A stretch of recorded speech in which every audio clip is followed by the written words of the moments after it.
O žiūrėk į tai, neįtikėtina. Pažiūrėk, kokios šaknys. Šis naujas metodas yra tikrai laukinys. Jis ne tik greitas, bet ir labai efektyvus, net ir tokiam vaismedžiui kaip avokadas, kuris tikrai nėra lengvai įsišakninantis. Sąžiningai, jei dar nežinai šio metodo, šiandien parodysiu vieną iš galingiausių, kuriuos esu bandęs. Taigi, negaiškime daugiau laiko ir pradėkime.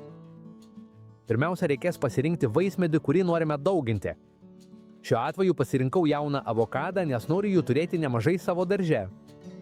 Toliau reikės nuvalyti visą šią vietą nuo šakų ar stiebų, kurie gali trukdyti atlikti šį oro sluoksniavimą. Dabar pažymėsime plotą, kuriame darysime sluoksniavimą. Paliksime maždaug 2 colio atstumą, tai yra apie 5 cm. Iš viso aplink visą šakos perimetrą įsuksiu maždaug 8 varžtus. Tačiau prieš tai padarysime vieną labai paprastą triuką. Visus varžtus dezinfekuosime įkišdami juos į alavijo lapą.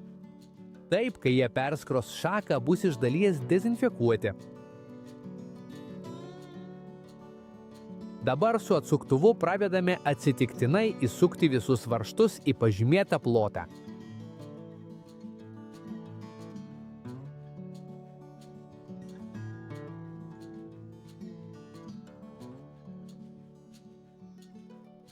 Kai visi varžtai bus įsukti, paimsime šiek tiek maltos cinamono ir pabarstysime visą plotą. Tai padės apsaugoti žaizdą nuo galimų patogenų. Dabar paimsime vienkartinį puodelį. Padarysime vertikalų pjūvį iki pat centro. Tada apatinėje dalyje padarysime kelis mažus įpjovimus, kad puodelis puikiai prisitaikytų prie šakos.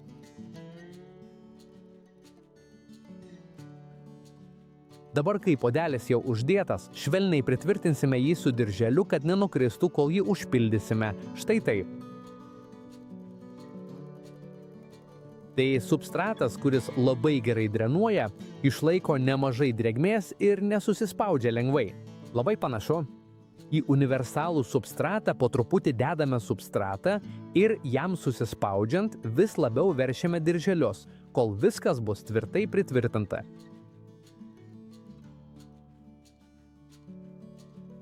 Dabar, kai viską baigėme, atėjo laikas pirmajam laistymui. Gerai palaistysime, kad visa drėgmė patektų į vietą, kurioje padarėme žaizdą su varžtais. Dabar paimame juodą plastikinį maišą, šiuo atveju šiukšlių maišą, ir padarome jame pakankamai didelį pjūvį, kad galėtume visiškai uždengti akodą. Taip daug geriau išlaikysime drėgmę ir šiltesnę temperatūrą viduje, tai paskatins naujų šaknų atsiradimą ir augimą. Dabar, kai plastikas jau paruoštas, tiesiog apgaubėme juo visą akodą ir pritvirtiname jį su užveržiamais dirželiais arba virvelėmis, kad gerai užsidarytų.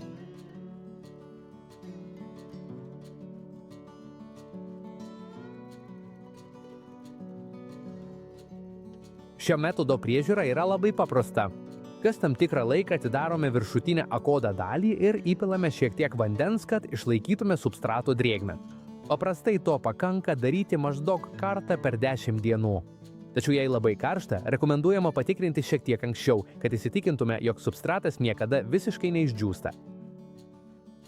O jei dar mėgsti sekti mėnulio kalendorių, daugelis žmonių renkasi tokio tipo dauginimąsi daryti per mažėjančią, leidžiantį mėnulį, nes tradiciškai laikoma, kad tai vienas palankiausių laikotarpių skatinti šaknų sistemos vystymąsi. Prieš prabėgant savaitėms noriu pasinaudoti progą ir padėkoti, kad paaiškinčiau keletą klausimų, kuriuos dažnai man užduodate, kai atlieku tokio tipo dauginimąsi. Pavyzdžiui, daugelis žmonių manęs klausia, ar šį metodą galima taikyti bet kokiam vaismedžiui. Iš esmės, galima bandyti su daugybė rūšių, tačiau reikia turėti omenyje, kad ne visi medžiai vienodai lengvai išaugina šaknis. Yra vaismedžių, kurie reaguoja labai greitai, o kitiems reikia gerokai daugiau laiko. Tai taip pat labai stipriai įtakoja medžio amžius, metų laikas, šakos storis ir svarbiausia, kad vaismedis būtų sveikas ir aktyviai augtų. Todėl, jei tai darai pirmą kartą, rekomenduoju pradėti nuo jaunos šakos. Tačiau ji jau turi būti pakankamai tvirta. Neverta rinktis pernelyg jaunos šakos, nes ji gali sulinkti arba išdžiūti, bet ir per senos bei storos šakos nereikėtų, nes paprastai jai bus daug sunkiau išauginti šaknis. Šiuo atveju tai darau su avokadu, kuris tikrai nėra vienas lengviausiai šaknis išauginančių vaismedžių atliekant akodą. Ir būtent dėl to norėjau patikrinti, kiek toli galiu nueiti su šiuo metodu. Taip pat dažnai klausėte, ar būtina naudoti kokią nors šaknų auginimo hormoną. Šiuo atveju aš nenaudojau jokio komercinio hormono. Viskas, ką naudojau, buvo alavijas, kad įkiščiau varžtus ir šiek tiek maltos cinamono. Ant visos apdarotos vietos. Alavijas ne tik padeda šiek tiek sutepti varžtą, kai jį įsukame, bet ir leidžia palaikyti švaresnę vietą viso proceso metu.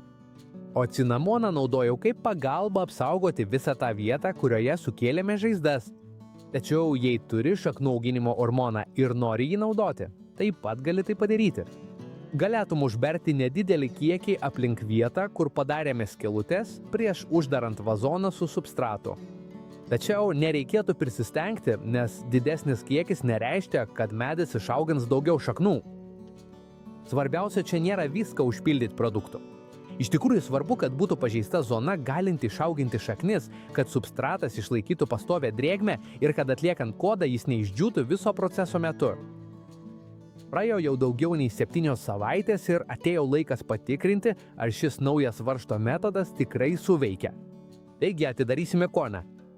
Pirmiausia, nuimame juodą plastiką, o tada atsargiai nuimame apatinę dalį. Dabar taip. Pažiūrėkit tai. Tai tikra beprotybė. Atkreipt dėmesį, kiek daug šaknų išauga. Be to, šaknis visiškai baltos, storos ir atrodo labai sveikos. Būtent to mums reikia, kad persodinimas pavyktų sėkmingai. Dabar belieka nupjauti akodą žemiau visos šaknų masės ir nunešti jį ant darbo stalo, kad galėtume geriau apžiūrėti. Naudodamiesi genėjimo žirklėmis, labai atsargiai ir po truputį nuimame indą, kad nepažeistume ne vieno šakniems.